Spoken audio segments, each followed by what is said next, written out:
Good afternoon everyone. My name is Dr. Priya Jain from Faculty of Juridical Science, Rama University. So today's class is going to be conditions for a marriage under Hindu Marriage Act 1955.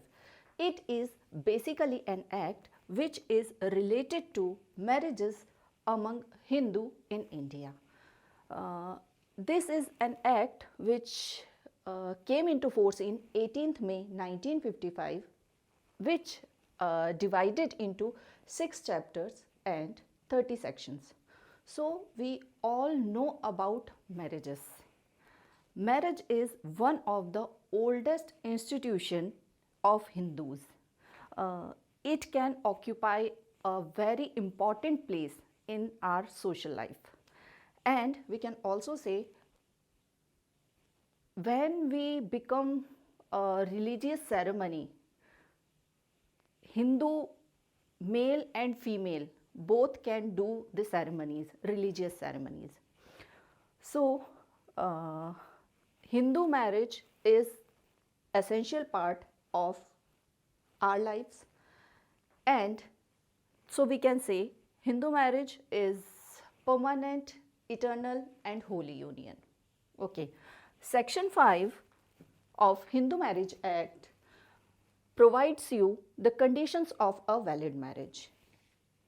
Hindu Marriage Act provided 5 conditions for a valid marriage. Valid marriage, these conditions are essential for a valid marriage. So anyone who's do not follow these conditions, or if these conditions are not fulfilled, then marriage would not be deemed to a valid marriage. So we can say marriage can be a valid marriage. If it is not a valid marriage, it can be either void or either voidable marriage. Okay, let's talk about the conditions of valid marriage. So our first condition is monogamy. Monogamy, section 5(1) says that neither party has a living spouse at the time of marriage. It means nobody can do marriage, second marriage with any person, either man, either woman, and neither man, neither woman.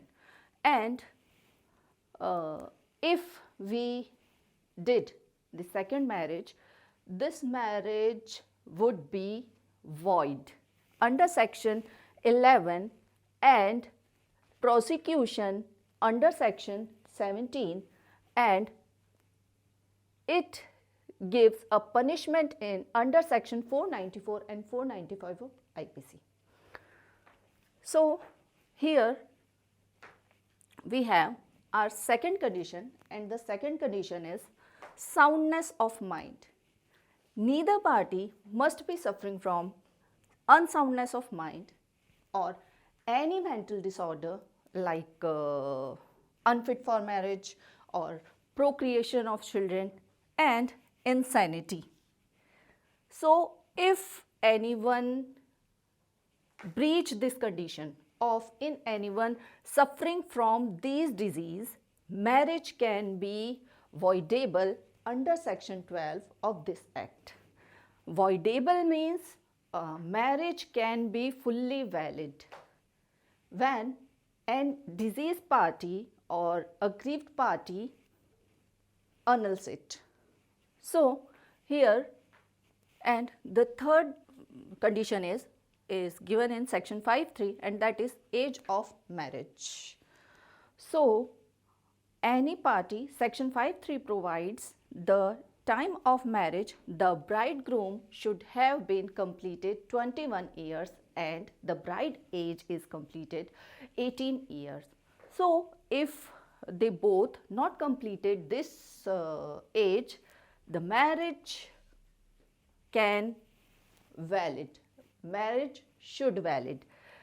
That means Indian Hindu Marriage Act provide if any minor get married, that marriage can be valid. But the person who commits this marriage, like parents, like guardian, like any concerned person who provides this marriage, they can be punishes under section 18B, and the punishment is 2 years rigorous imprisonment and 1 lakh rupees fine. Okay, go ahead with our fourth condition, and the fourth condition is prohibition as to prohibited degree of relationship.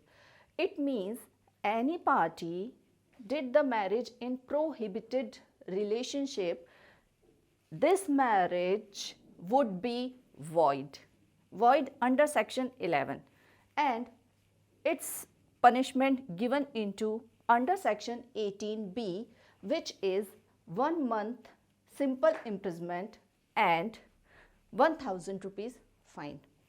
Okay, but prohibition as to prohibited degree says that if any unless any custom or uses permits this marriage would be fully valid marriage.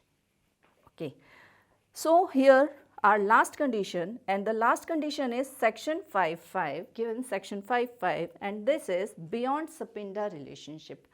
Sapinda relationship, if any party do the marriage in Sapinda relationship, this marriage is also void under section 11 of this act and punishes under section 18B with 1 month simple imprisonment or 1000 rupees fine, or both.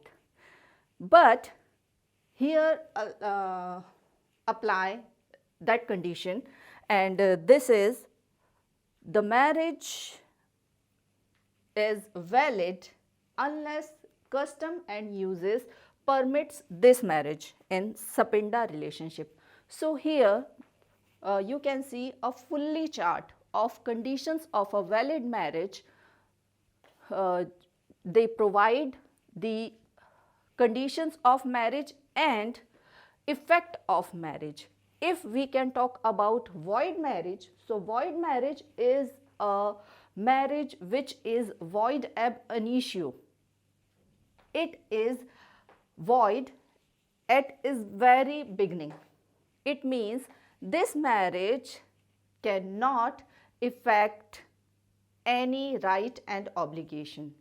The husband and wife cannot use their surnames, or they cannot write their property, and so on.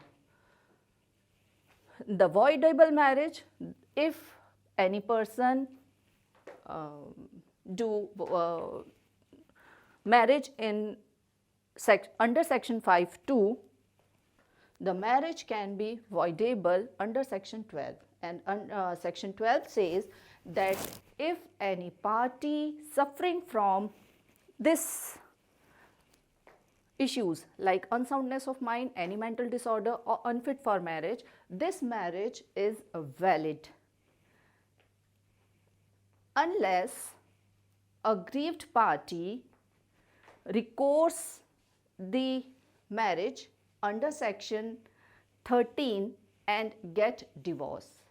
If they don't want to get divorce, then it marriage is a fully valid marriage. So here effect, so we can say section 5.1, section 5.4 and section 5.5.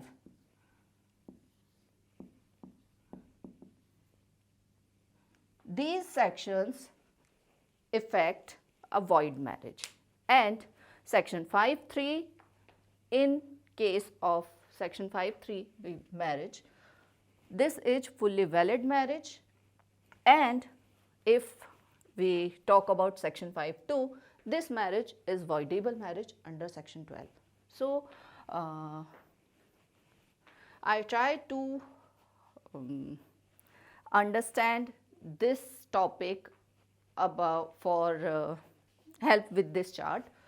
I think you understand. Thank you.